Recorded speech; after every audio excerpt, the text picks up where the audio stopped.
Welcome to Rise and Shine. I am Vuyanzi. In Proverbs 3, it talks about that blessed are those who are gaining wisdom and those who find understanding.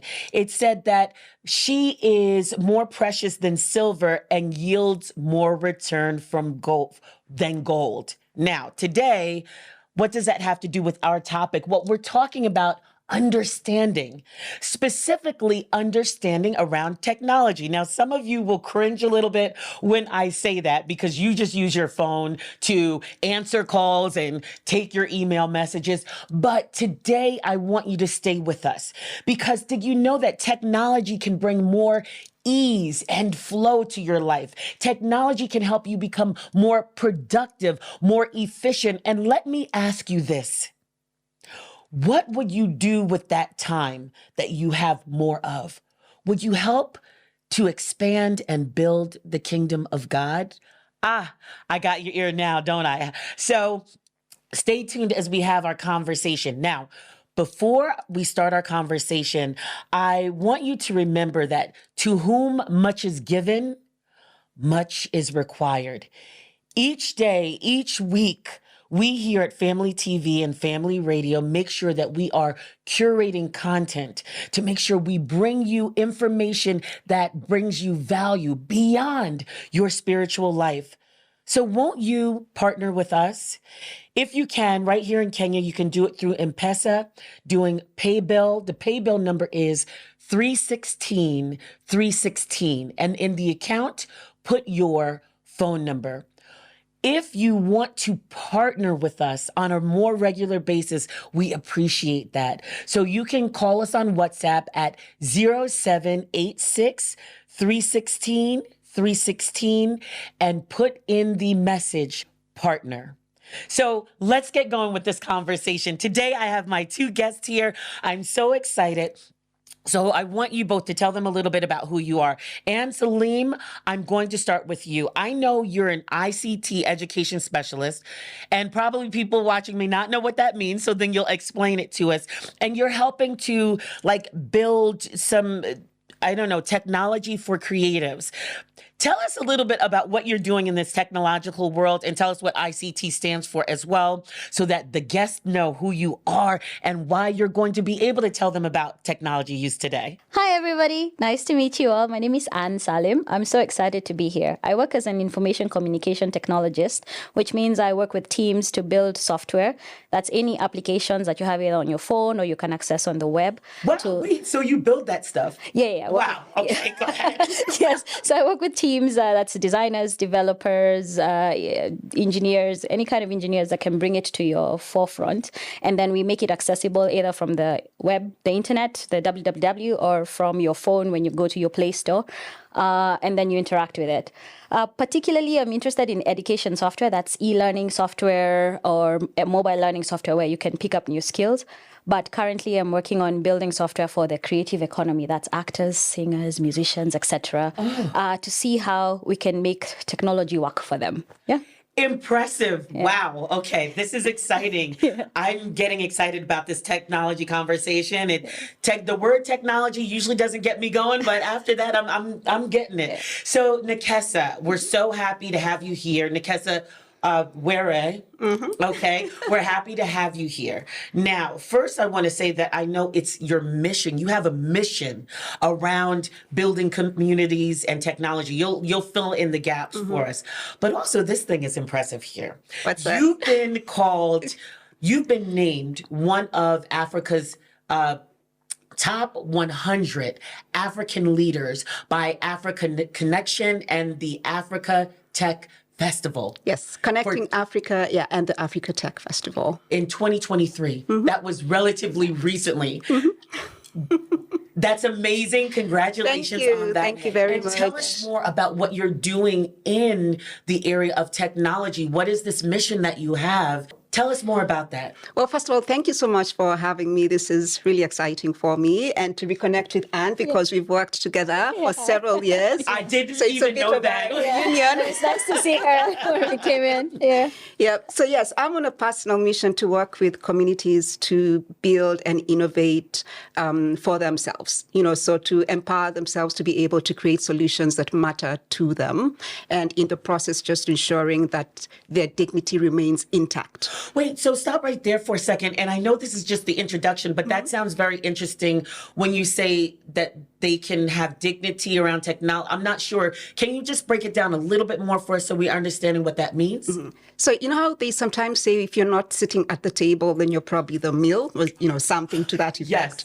So sometimes you find that when technology is introduced to a community, the community is not involved in what that technology does or what kind of information it's collecting or how that technology is going to be used, and so on and so forth. And in that process, that community does not have its dignity because they aren't been given the option or the opportunity to share and give input around what that technology should be doing with them, for them, and how it can also be done by them. Right. And so my personal mission is just to ensure that whenever technology is introduced, we really are paying attention to the people that it's being introduced to.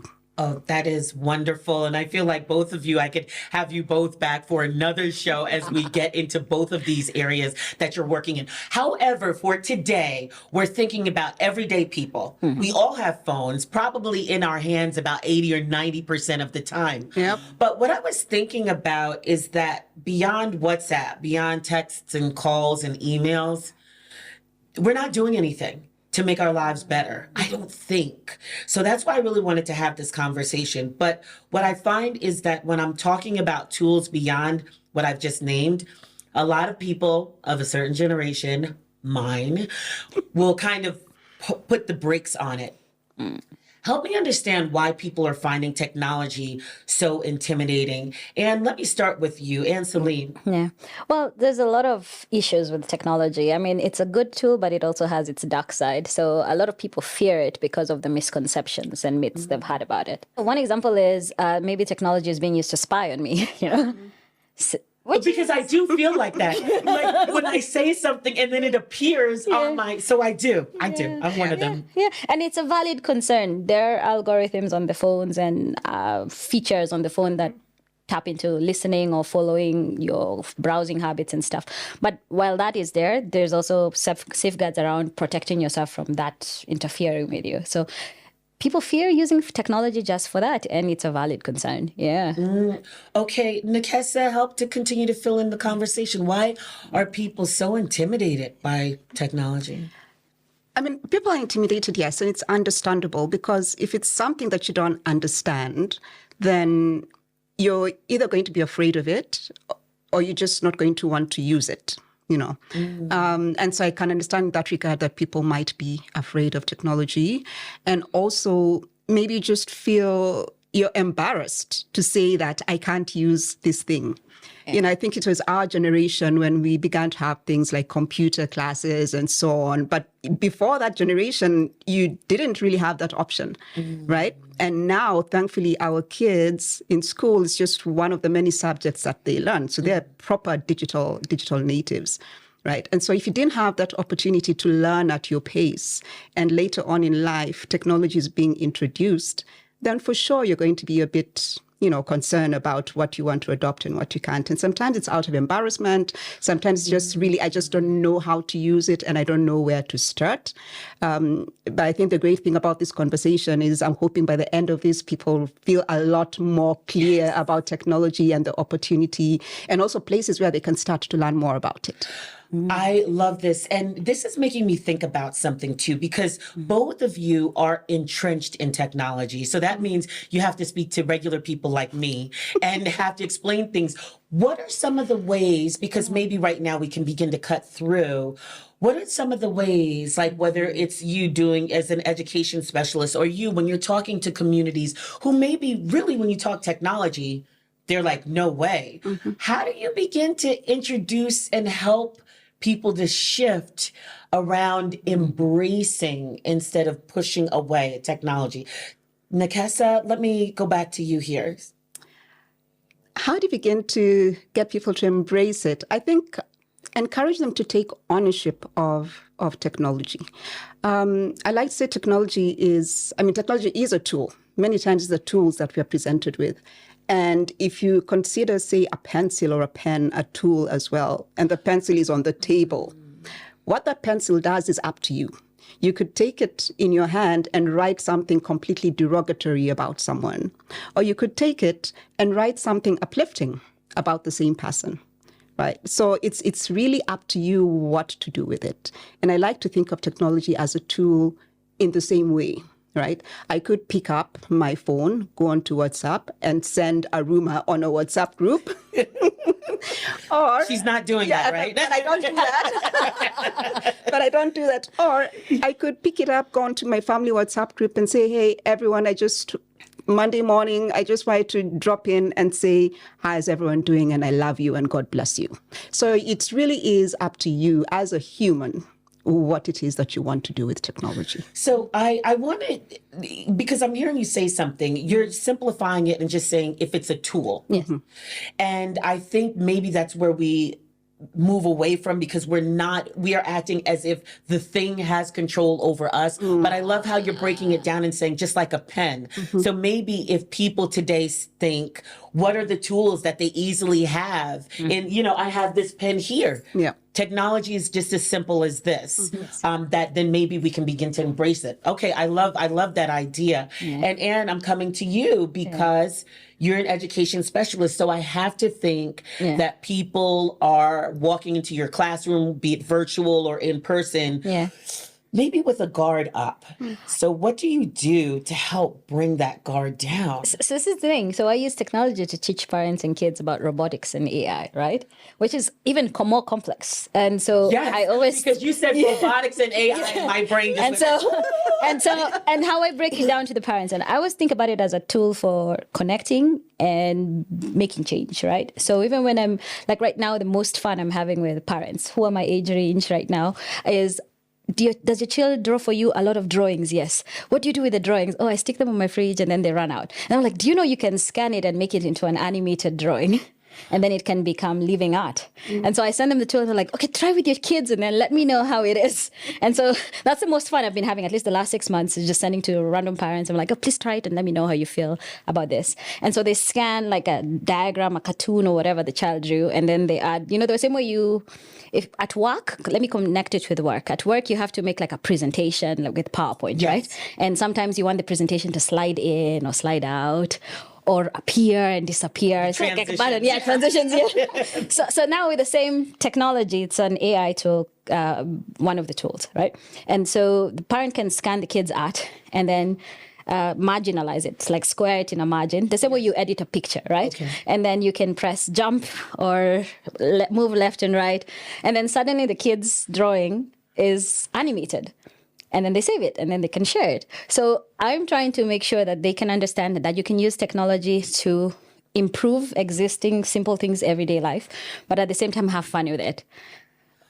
Oh my goodness. Oh my goodness. I mean, that's an arbitrary example, but everyday examples is, right now, I love technology for community, and I love that Nekesa is working with communities, because I make fun of the U-Bible version. It started as just we can read the Bible online. And then nowadays, if you can't read the Bible online or you don't know which verse to read, there's let's take a moment to pray.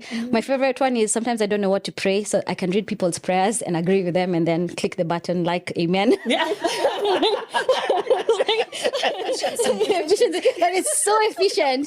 And then if you search in the search bar and maybe you're going through a hard time at work, maybe a colleague has annoyed you, it's like how to deal with annoyance, and then you can see a Bible plan around that. Oh my God. Okay, so you see, so different tools come with different efficiencies, and maybe that's where technology becomes my crutch, because then there's so much efficiency I can plug into my everyday life. Wow. So go ahead. Add on. Go ahead. Yeah. I think it's also important to acknowledge that technology is not perfect. Yeah. And so there's going to be some tools that you use and you're so frustrated. There's something saying in the tech space where sometimes someone will have a challenge with with a tool, and we'll say the problem is between the computer and the chair, meaning that you're the problem. Oh my goodness. But other times, it really is the technology that's a problem, right? Because it hasn't been built well. It hasn't paid attention to the user. There's something called the user experience that's really important when you're building a tool. And it's so intricate. It goes into so much detail. It's about where do we put the red button and where do we put the green button? What kind of font makes sense for the audience that's going to be using this tool? You know, where should we put images? Where should we put text? And so there's so much thought that should go into technology, into a tool. And sometimes you don't get it right. And as a result, as the end user, you struggle with it. Yeah, and so sometimes it's not your fault. It's just the technology that wasn't good in the past. And as a builder, I can attest that we get it wrong a lot of the time, and we are relying on the users to give us feedback. So sometimes the feedback you guys write in the comments saying, I didn't like this, it helps us improve the technology. Yeah. Okay, you both are giving us the secret world of what's going on. So I love how we're laying this foundation, because what both of you have established is that it's a tool. Yeah. There are humans behind it. Yes. However, it can be for community and change. Is Yes. that no connection and change? Yes. The two C's, Yeah. C squared, we can call it. And Yes. but then also, because there are humans behind it, it can be flawed. Yes. And so I want people to really take that in, because I think there is this idea, because the way technology is, that it's supposed to be perfect. It must be perfect. Yeah. We must be, what did you say, between the Computer and the chair. between the computer and the chair. We must be the problem, but actually it's not always the case. So I'm really glad that both of you are saying that. Yes. And I guess now, as just a regular user of technology, I don't work in it. I guess it makes sense when there are updates to software to fix problems. Exactly. Thank you. Thank you. Thank you. Thank you. Thank you. Okay, this is awesome. Now, Anseline, you already started taking us through some of the tools, and I want to start giving them some tasters. Yeah. So you mentioned U-Bible, Yeah. and it's funny because I use that, but everything that you just named, I didn't know was in there. When did you last update it? Whoa, the truth is coming out, folks. I'm getting schooled today. My things update on their own? It depends on the settings on your phone. So right now, we have phones with limited capacity. So that's limited storage and limited memory. So sometimes some applications like the WhatsApps take a lot of the memory, and then they limit the amount of utilization you can have in your phone. So it gets slow. But moving away from that, so I think about technology in terms of personal life, professional life, and then things I want to grow in, personal growth. So that's how I So wait, give us those categories again. You said so my personal life, like the things I do every day to keep track of my human self. So we were talking earlier, as a woman, every month I have the cycle. And so I have a cycle app that helps me track my cycle, but it has additional features where I can track maybe if I got sick.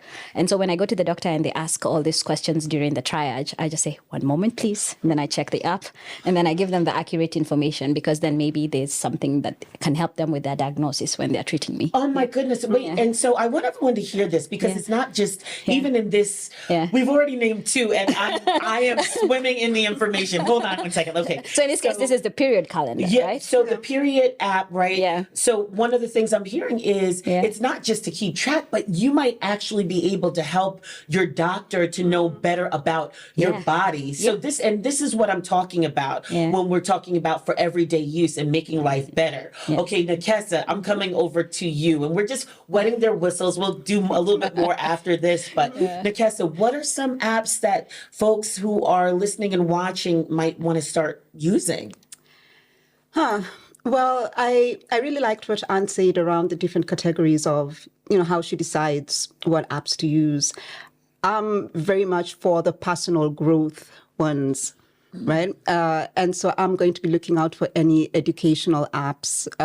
You want to learn a new skill, whether it's it's going to be like a 1-day course, or whether you're going to be doing the course for a month. And there's so many options out there.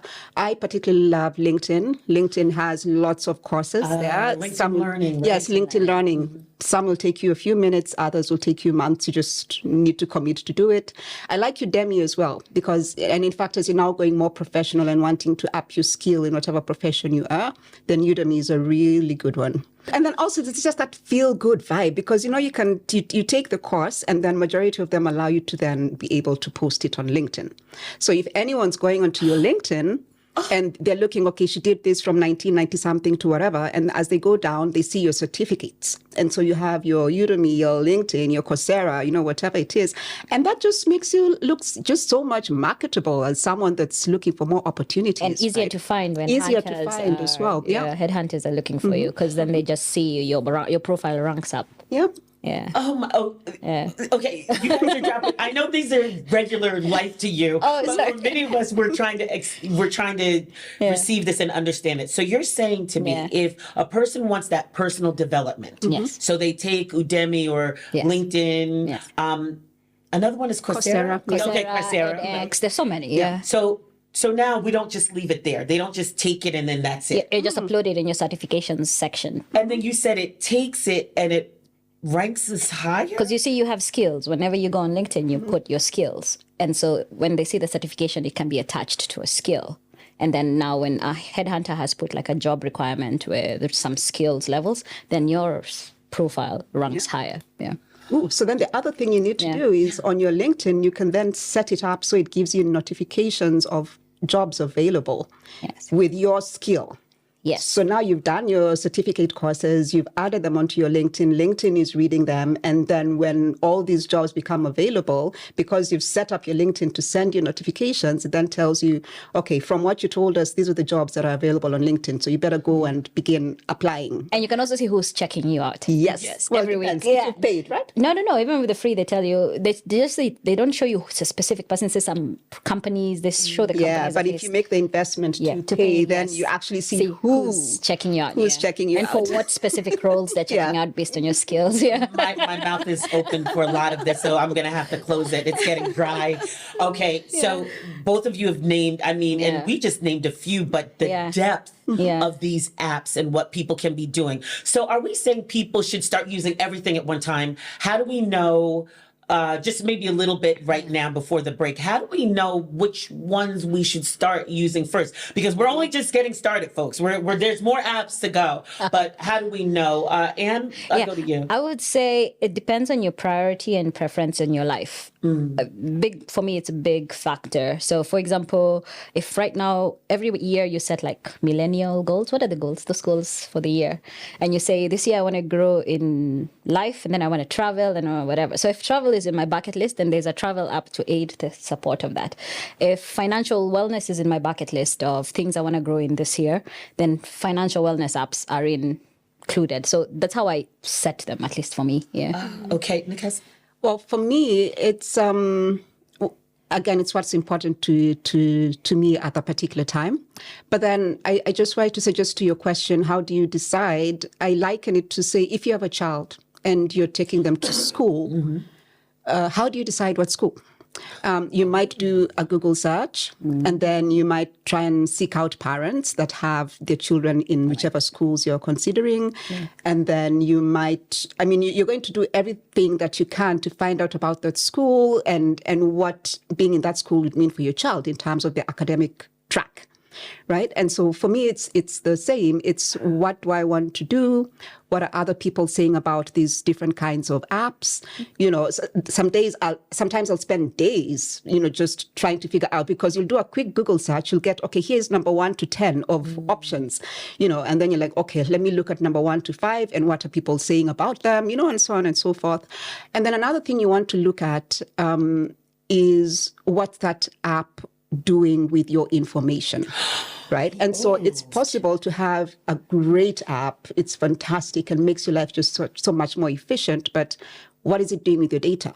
And you might have a not so great app, but it's promising you that it's going to protect your data, so which one do you go with, right? So for me, those are some of the decisions that I make. When they say look at the fine print and tick here to say you've read the privacy policy, do that.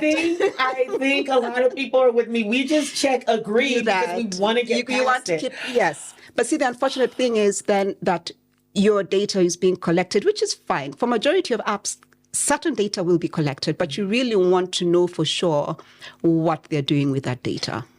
And then make an informed decision whether you still want to move forward with that app or whether you don't want to. Oh my goodness. And I see really, you want to say something else. One of the things we're so concerned about is we're using some apps for work right now, but then remember we signed NDAs and contracts with companies. And so some of those apps we have to investigate the fine print to see that they're not using our apps to train the new emerging technologies, our content that is commercial and private. So, I mean, creating this awareness is now becoming a thing where suddenly an app that's so great is not so great. I think recently there's a lot of online trends about people uninstalling a certain famous app that's been used for decades just because they said they want to use everyone's content to train their data. Then during the break, I'm going to need to find out what that is so I can take it off my phone immediately. Yeah. So we're about to go to break, but I would be remiss if I didn't tell all of you to do what I'm going to instruct you to do. So grab your phones, and what I want you to do is looking wherever you get your apps from. Did you know that Family Media has an app? You didn't know it, did you?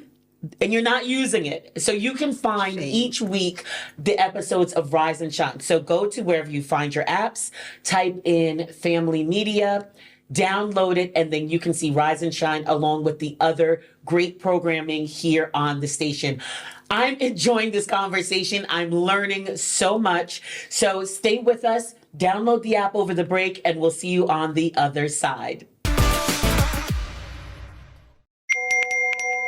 We are living in a lost and broken world, constantly bombarded by messages of hate and atrocities. But with God, we can overcome. Find hope and restoration on the go through life-changing shows on the Family Media app. And then you will lose yourself and gain the world. And Jesus said, what good is it? Get to stream Family TV and Family Radio 316 straight from your phone. Catch up on a show you missed or create video streaming playlists by saving and watching videos from our huge variety of shows at your own convenience. Download the Family Media app, available for all Android and iOS users on the Google Play Store and Apple Store respectively. Family Media, keeping Jesus on the airwaves. Thank you. And we're back. I just want to take a moment to say thank you to those of you who are providing your support so we can continue to bring you great programming. Now, if you're just joining us, where have you been? Other than that, we've been talking about not just technology, because I don't think that does it justice, but really how you can enhance, make your life better with technology. And they've already started dropping some gems. However, I want to get into a little bit of spiritual stuff here, because I'll be honest with you, I struggle with this. As much as I love technology, I struggle. Because when I wake up, the first thing that I go to grab is that phone. It's like my hand has a mind of its own and it just goes to reach for the phone. And so I'm thinking, is this idolatry? Am I putting the phone before the Lord? So does God, I guess my question is, and I'll start with you, is this God's purpose that we should be using technology? What do you think? He made us to create. In Genesis, we talk about creation, and he did empower us to create. And so he empowered us to create. But then in Romans 1:25, we also talk about how as much as we create things, we also start worshiping created things. And technology is a created thing. And by spending so much time on it with these issues of social isolation, addiction, we are worshiping, quote unquote, technology in that sense. Yeah. For me, what I've had to do is be intentional about the other spheres of my life. So some of that is definitely technology, especially working in the space. I wake up and the first thing I need to do is go onto my Slack, which is where all of my team is. And that's where we have all our conversations. I have to go on my emails. I have to go into our community forum and, look at what the community is talking about. And so for me, there's a high risk that I would spend all my time on technology. Okay, and then when that's done, I have to go on the school app to see, what has my son been up to? What's the report card? Are there any disciplinary issues and all of that? And so there's such a risk that you spend all your time enslaved by this technology because you feel that you can't live, you can't exist without it. I mean, that's a great fear. And so for me, I've had to be intentional about, but what are the other aspects of Nekesa? What else does Nekesa like to do that don't need for her to be on technology?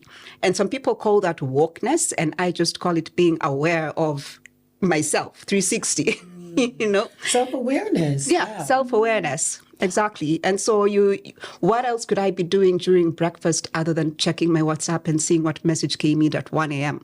I could be sitting with my son and encouraging him, and just talking to him to make sure he has a good day at school.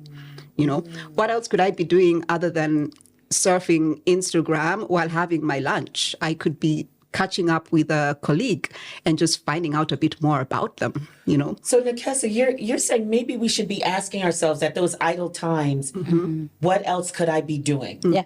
And that might help. And it looks like you wanted to chime in. I was going to say, I got sick recently and I had to shut down all my notifications because the doctor said you need offline time, which is a little bit hard for us who are spending a lot of time around technology. And when I looked at each app, I went to my emails, I went to my social media apps. I was like, this is over 200 notifications stealing my attention at any given time because I have hundreds of apps on my phone, right? And so they're taking my attention away from being present. They're taking away my attention from rest. Sleep, when you go to bed at night, are you doom scrolling because you can't fall asleep? Right. What are the other ways you can sleep without having to doom scroll, Yeah, and people underestimate the kind of rest you Yes. get when you're not online. Yeah. It is amazing. Try going one day, try going a weekend. It was so hard. It's hard, but then when you're on the other end of it, That's so it good. just feels so good. Yeah. It does. I was on Facebook one time for 3 years. Oh. From 2016 to 2019, I didn't use Facebook at all. And that was before I started using Instagram. So I have to say, those are some of the best years of my life. And I said, if you know me, then you have my phone number. Yeah. You don't have to look for me on Facebook. If you don't know me, you don't have my number, you would really... But the phone doesn't ring sometimes. That's the other side too. But this is the thing. Like that week, I didn't post so much, so I wasn't very active. So I missed out on other people's posts and stuff. And then I haven't seen friends for years who say, "Oh, but we know everything you're doing because you're always posting on social media." But posting is like 10%. So we're missing out on people's lives because we think what we see on social media is everything. Yeah. Oh my... Yeah. That could be a whole different show. Oh my goodness, Anne. Absolutely, because you're both touching on some things. So I like how you laid out that for us. Yeah. Now, I do want to get into the tools, apps as tools. However, what's getting my attention is where we were a little bit before the break, because maybe, and even during the break, what we were talking about, maybe you can just give some tips for people first safeguarding themselves. So then we can go into them safeguarding, and then we'll go into some of the tools that they use. Now, one of the things we talked about was the agreeing. Yes. I agree to everything. I don't know if I've given away kidneys, my heart, my lungs. I don't know. I just say yes. I say accept all the cookies. I don't know if they're chocolate chip or what. I accept the cookies. I say yes to agreements. Yeah. Should we really be doing that, Nekesa? No, we shouldn't. I mean, you should spend the time. You're going to spend a good amount of your life on this app, let's be honest. So spend the time investing in how you get in, right? And so what that means is you know what, just read that privacy policy and also know that there's going to be some cheeky apps that are going to make that privacy policy a little harder to find, you know, or to read, or just the way that it's laid out. The font is so small, the information is just caught up in big, hard words that you don't understand. But really just take the time, because that's where it matters. Before you click and say, I consent, I mean, honestly, just know what you're consenting to. And if you don't agree with what's there, or if you're not sure, chances are there's a million other people in the world who aren't sure. So just do a quick Google search and find out, when they say this for this app, what does it mean? What am I really saying yes to? Yeah, just do your due diligence, honestly. So I'm hearing privacy policy. We really need to look at the privacy policy. Because who are they sharing your data with? Who they're sharing our data with. And something so simple, but I'd never thought of before is, if I don't understand it, just Google it. And because, well, I'm not reading it, and that just would not come up. So I'm hearing you say that the way people safeguard themselves is really by finding that privacy app. That's really privacy policy. Yes. Okay. I was going to add just two more. So lately there's a lot of social sign-on apps where they tell you link your Google or link your Facebook or link your social media. So Don't normally tell me that that's wrong. No, because I do it's that all right. all the It's time. totally all right. Okay. But sometimes there's checkboxes. You notice on the side there's checkboxes. They're like, by using this, we'll check your name and your email. That's okay. But then if they say we want to keep track of everything else you're doing, sometimes you question, how important is it for me to allow this specific application to keep a record of everything else I'm doing? So just being aware is good enough also as a good starting point. Yeah. And then also just pay attention to when it says optional, because if it says optional, it really is, right? So if it's asking your name, email address, phone number, etc., but then if there's some things where there isn't that small red star to mean that you have to add in that information, then maybe you don't need to give them that information. Yeah. Wow. I'm sorry, in my mind right now, what's happening is all the thoughts in my mind, all the apps are going through in terms of safeguarding. Yes. I'm hearing you both say, do our due diligence. Yeah. We hear talk about data all the time, but honestly, I just listen to the talk and I'm thinking, man, these people know so much about me, but that's kind of serious, right? That's kind of serious. I think there's just one thing that probably you see it all the time on your phone, background apps running. So you can make it selective to maybe the priority apps that you use. For example, if you're using your M-Pesa all the time, then you want it to run in the background so it can load more efficiently. That's good. But if you have a drawing app or a writing app or a novel app that you're using on your phone that you don't use as frequently, it doesn't have to be running in the background. And that can also make your phone more efficient, run faster, yeah. Okay, which actually, I'm just thinking of this and then we'll go into the apps, but there's some apps that it says like allow while open or always allow or only allow in the app or something where it's a navigate, something with, should I always allow it on? Should I only allow it when I use the app? What should I be clicking on there? Nikesa, I'm back at you. You're looking at me smiling like this person, she knows nothing. No. You know, again, it goes back to personal prevalence. I mean, preference. Just go into it eyes wide open. I personally do not like for it to always be on. And so if I have, for example, my map on, it will be for that time. And it's probably on because I want someone to track me. You know, maybe I'm traveling and I want my family to know exactly where I am at each point. And so I want them to track me. But when I reach my destination, then it's going to be off. You know, it's just that's my preference. Same for Bluetooth, I guess. Yeah. Yes, and Bluetooth as well. I only have it on if I'm using the app, the headphones. So Bluetooth. You know, when should be you turning use it your off. wireless headphones and stuff, when you're not using them, put it off. I mean, Even on the phone, I should turn off my Bluetooth. yeah, when you're not using it. Only, I mean, it's up to you. It depends on how frequently you use it. But when you're not using it, your location, your Bluetooth, put them off. I mean, Okay. I just need I need a few minutes just to write down all of this, but I don't have it. So we're just going to continue to move on. Thank you for telling us how we can safeguard ourselves. Yeah. Now let's get into those apps. So I just want to go back to an app that was mentioned because, and you brought up the period tracker. Yeah. However, you told me something else during the break. What else can it be used for? Because some of our audience may be beyond that. you can track your menopause symptoms if you have the menopause symptoms. Yeah. And to the woman over a certain age, we say thank you and amen. Okay. I mean, I use it to track any other thing. So I said, just look at the list of options available in the app, you can track a ton of stuff. So like the sweats and things like Yeah, that. the like night sweats, night the sweats. symptoms. Okay. As a woman, we face many symptoms, even when you're bloating or when you're irritable.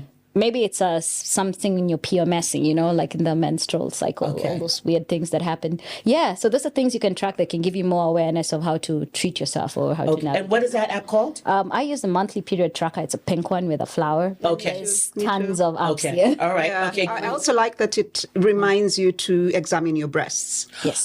Yeah. Oh, Yeah. and for breast cancer, that's so important. Yeah. It's like I think it's a monthly reminder. I haven't turned that one on yet. I need to actually. Easy preference. Okay. Preference. Yes. Right. That's so important. Oh my But goodness. just speaking of menopause and perimenopause, another one that I really like, it's not created for that, but it's been interesting for me that so many useful conversations on perimenopause and menopause happen on Threads.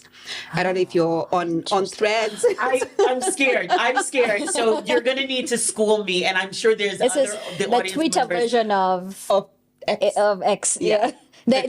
So X No, the is Instagram version of X. Of X. Yes. Okay. So guys will remember there was a time, if you're on Instagram, you got this prompt to sign up for Threads. I keep getting them. This person invited me to Yes. Threads. Yeah. I'm like, no, I don't want it. And see, this is why we're having this show, because of people like me. Okay. No, and it's perfectly fine if you don't want to be on there, but I've found it useful for there's just so many interesting conversations that happen there. And I've noticed lately there's lots of conversations on perimenopause. And so it's going to be a prompt like, let me know when you found out that those crazy symptoms that you're experiencing were actually perimenopause. And then there's this whole thread of hundreds of women talking about symptoms that they had. And they're like, oh my gosh, I thought I was going crazy and I thought something was seriously wrong with me. But I went to my doctor and he said, this thing it's actually perimenopause. And so there's so much educational content out there. But then again, obviously, go into it eyes wide open, see what to consume and see what not to consume. But what I find interesting is sometimes, developers and so on will develop apps for a specific reason, but then humans just find a totally other way to use it. And that's fantastic. So, well, Nikesa, also I'm picking up on something, and I know we want to keep going with the tools, but there's something that I feel that you're saying is about community, especially when women are going through things and you're feeling like, am I crazy? Yes. Is it just me? Yes. But then this app is showing people, no, you're not alone. There's a community of people who are just like you. That's where I get the warm fuzzy around technology. I can't believe that's happening, but I get the warm fuzzy around it. So Threads. So let's keep track, right? So you said, what was the period tracker you said? It's a period tracker. Period tracker. It's just pink with a flower. Pink with the flower. We heard Threads. Okay. So and I I'm wanna bouncing talk back about- over to you. I want to talk about money. I know sometimes talking about money is controversial, but lately, I think because the economy is so hard, there's thoughts around investing and saving. So we have the regular apps like the M-Pesa app, which you use to pay for bills and stuff.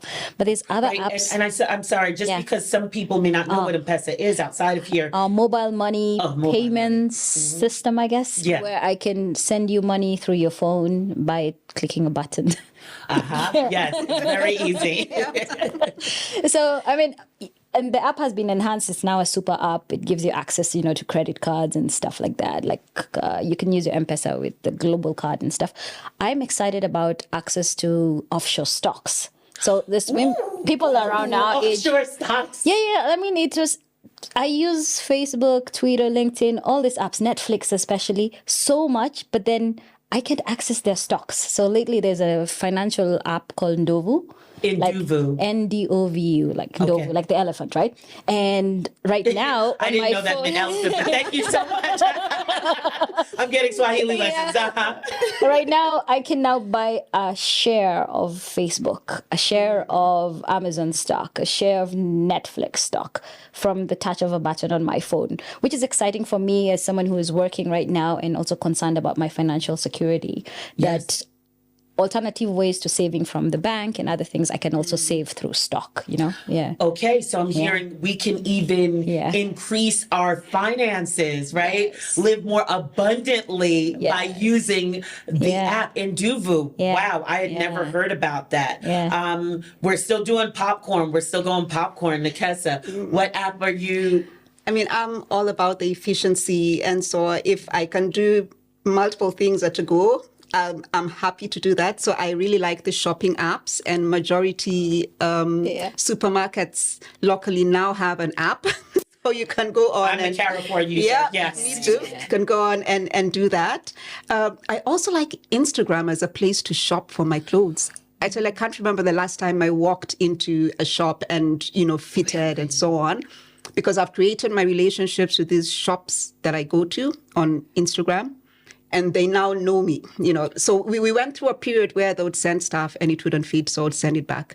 So now we're at a point of our relationship where I can just ask, so do you have that in my size? So I love the relationship that you can develop with people that you've never seen, Never or met, heard yeah. from or never met. And it just gets to a point where it's just so convenient for you, because I literally can. And for me, this just became so much more apparent during the height of COVID, when we had to find different ways of doing things and business had to go on. So how do you do that? So it is in the educational apps that Annie's talking about. It was in the shopping, so the supermarkets. You still need to get your clothes and so on. So I just got into Instagram and those Instagram shops and developing relationships there and finding what I want. So you go to work, come back, and it's been delivered. It's in good condition. It's the right quality because you've developed that. And I think for me, that's another angle to this whole technology conversation is, yes, it's technology and it's a tool, but then there's also the aspect of relationship, right? And so what relationship do you have with this tool? Or if you know who's on the back end of it, what relationship do you have with them? Is it one where you trust them? And maybe you don't. Going back to, the conversation we're having around how do you protect yourself? And I know for some people it might be overwhelming. And, if I was, how they say, if you don't remember anything else, remember this one thing. Yes. For me, it should be, if you doubt, or if you just want to have an extra check and you don't have the time to go through the privacy policy, I would do a quick Google search. So what is the internet saying about this app? And you're going to get all the issues, if it's just, okay, I'm Googling this thing, privacy.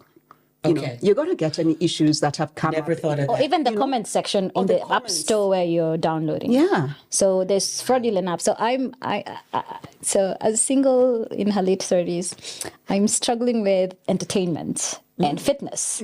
And so lately I got hooked into this predatory novel apps where they tell you read the first 5 chapters free and then you have to pay. You said predatory novels. My girlfriends wouldn't let me live it down because I spent so much money keep buying the next chapter. And later I met someone at a tech event and she told me, but you can read it for free.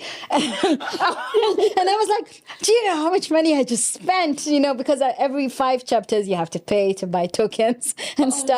So, even I was susceptible to that. But on the other hand, I'm conscious about things I care about, like fitness. So I have like 10 fitness apps. I don't use all of them, but I'm testing each one of them one at a time. What one are you loving right now? So it depends. So for example, the way she said, you have to have trust. So for example, I cycle sometimes and I walk sometimes and I run sometimes. So a lot of my friends are on Strava. So then we have a community What where... did you say? Is Strava? Strava, Strava. Okay. So it's like a fitness tracking app where you can track your mountain biking, your running, your marathoning. It was similar to the Nike app. And so my friends, when they go for a run, I see it and then I get social pressure for, okay, now it's time to go on a run, or if I cycle and then I did maybe a 10K or a 20K, then I get a kudos from my friends saying, oh, congratulations on your run. And then they're like, next time, let's go together. So... Wow. So they form, again, community where now suddenly you thought you were running alone, there's someone else running. You can see someone else is running in your neighborhood. If you don't know what type to run or how long to run, they can give you a running plan based on your fitness goals. So I'm also enjoying the fitness apps. I'm trying dancing because I can't dance. So there's an a dance African app? dancing one called AfriFitness. Yeah, and she's like, yeah, so move your hip to the right, move your hip to the left, and I can do my cringe dancing in the house. But after 30 days, suddenly some of these movements are, flawless. And I'm like, yeah, I learned how to dance with my fitness app. Oh my goodness, I think I want to download that. And especially when I hear that, there's people who don't like exercise. And when you just said cycling and running, there are people who are like, doo-doo-doo. But when you said dance, I did not know there was an app that can track that. Nekesa, I'm popcorning back over to you, another app that you're using. So this is not an app, this is a website. And for me, it goes back to, so there's two, and they go back to privacy. I really like the work that Mozilla is doing around highlighting ethical issues around how different apps collect information and so on. So again, another thing you could do is just Google Mozilla, MOZILLA. And just look at their website, look at the work that they're doing. And I mean, there's been two interesting ones that I've seen recently. One was actually period trackers. And so they basically were breaking down, here's how your period tracker is not telling you the truth about the data they're collecting. And then there was one that they did around cars. So think about whatever car you drive, it was probably on that list. And it was actually detailing the kind of information that your car is actually collecting about you, right? So there's that. And then there's also Mtoto News, who do a really good job at teaching children and parents how children can stay safe online. Which news is it? Mtoto. So Mtoto is Swahili for child. Okay. So MTO News, right? So I think that one's really, it's great. It's important because our children are online, Okay, and you know what? I cannot believe this, but we're out of time. I was like, oh my goodness. I want more. I have to admit, I'm stopping, but inside of me is like, no, more. Yeah. So I would love just, a short time for both of you to give us your final thoughts about technology. Just give us a blip like that, and then also tell us one place they can find you. And I'm coming back to you quickly about your final parting shot, and then where people can find you. Technology is a fun tool. Use it for efficiency, but also be careful about how you engage with it.